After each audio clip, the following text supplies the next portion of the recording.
Hello everyone, welcome back. Students, I hope that you have completed your previous work. Now, today we are going to study about mode of communication, language and art. Right? Let's start modes of communication, language. Among living beings, it is humans alone that have a language. सिर्फ इंसानों के पास भाषा है, right? And there are several views on language development. बहुत सारे views हैं कि language कैसे डेवलप हुई होगी, राइट?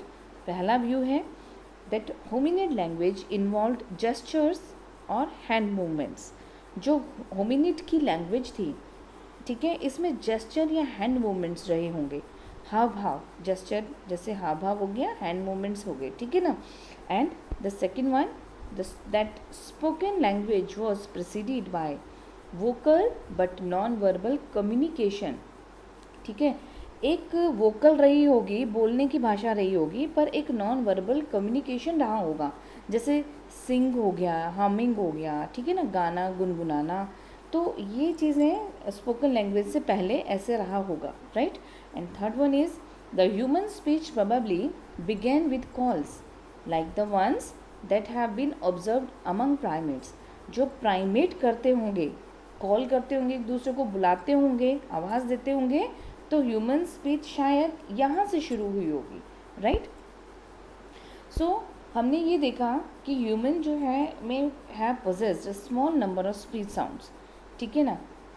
इनिशियल स्टेज में उसके बहुत कम स्पीच रही होंगी एंड धीरे धीरे ग्रेजुअली इसने लैंग्वेज में चेंज हो गई होंगी, डेवलप हो गई होंगी लैंग्वेज में, राइट.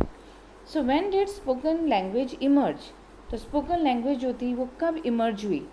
तो it has been suggested that the brain of Homo habilis, जो होमो हैबिलिस का जो दिमाग था, उसके पास सर्टेन फीचर्स थे.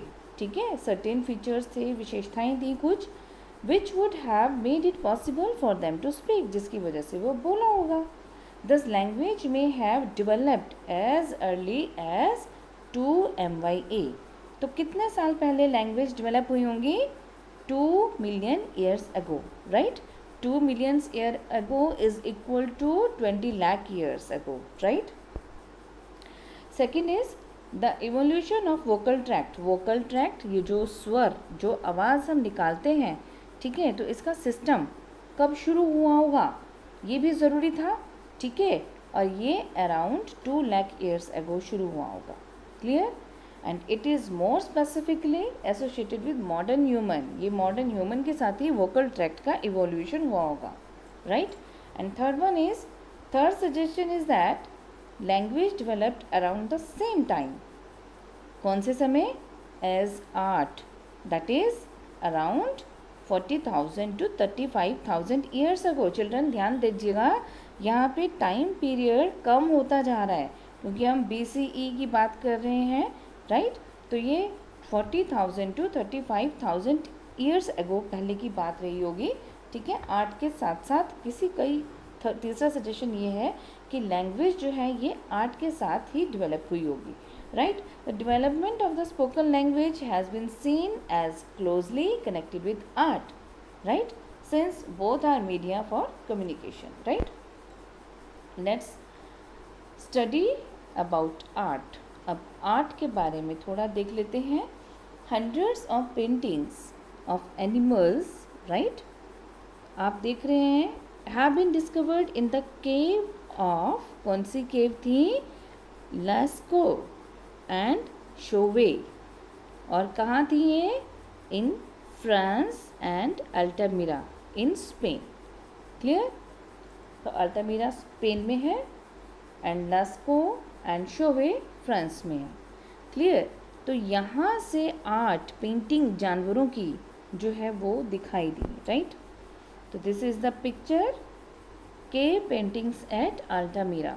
Clear. A drawing of a bison और एट अल्टामिरा, नॉर्दर्न स्पेन. तो स्पेन में अल्टामिरा की केव में ये बाइसन, एक ऑक्सन की तस्वीर जो है ये मिली है, राइट. अल्टामिरा एक केव साइट है स्पेन में. This is very important.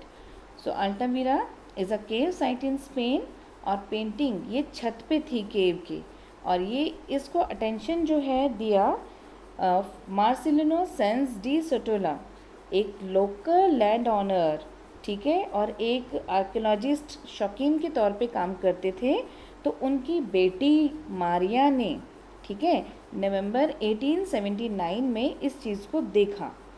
क्या हुआ, वो जो लिटिल गर्ल थी वो रन कर रही थी, इस केव के आसपास खेल रही थी यहाँ वहाँ, ठीक है, जब उसके पापा क्या कर रहे थे, डिग कर रहे थे फ्लोर ऑफ द केव, ठीक है, क्योंकि आर्कियोलॉजिस्ट थे तो वो खोद रहे थे कि कुछ मिल जाएगा, ठीक है ना।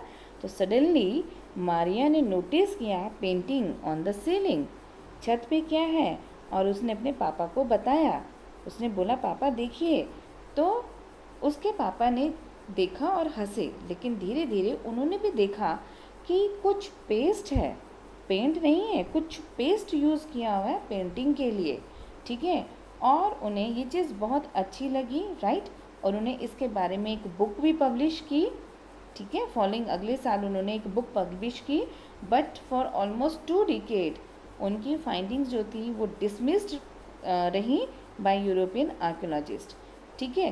क्यों, क्योंकि उन्होंने कहा भाई ये तो इतनी बढ़िया हालत में है कि एंशियंट हो ही नहीं सकती, पुरानी हो ही नहीं सकती है, ठीक है। So this is all about cave painting at Altamira, okay. So इस तरह की पेंटिंग्स आप देख रहे हैं एनिमल्स की, राइट, एंड दिस इंक्लूड, अब कौन कौन सी थी, depiction of bison, horses, ibex, वो आपकी जो गोट टाइप होती हैं, ठीक है ना, बहुत बड़े उसके हॉर्न्स होते हैं, डियर, मैमथ्स, आपको पता है ancient elephant, mammoth, right, rhinos, lions, bears, panthers, hyenas and owls. तो इस तरह की तस्वीरें जो हैं उनको मिली, राइट। सो मोर क्वेश्चंस जो हैं इन पेंटिंग्स के रिगार्डिंग उठते थे। We have no idea why they made this paintings, हमारे पास ऐसे कुछ आइडियाज़ नहीं है कि उन्होंने ऐसे पेंटिंग क्यों की होंगी। One of the explanation for this painting is ritual, ठीक है, तो बहुत सारे एक्सप्लेनेशन जो हैं ये ऑफ़र किए गए।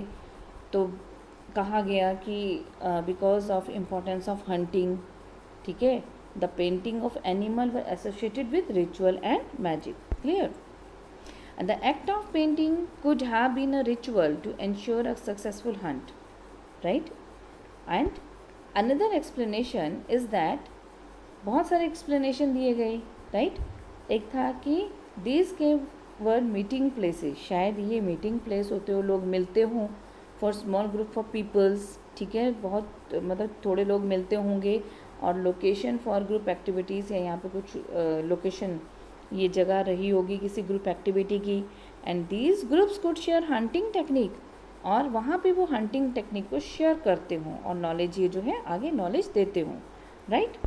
While painting and engravings this served as media for passing information from one generation to the next, तो ये जो है एक तरह से जानकारी अपने नेक्स्ट जनरेशन को देते हों, okay. So the above account of the early societies has been based on archaeological evidences, right? So clearly there is much that we still do not know.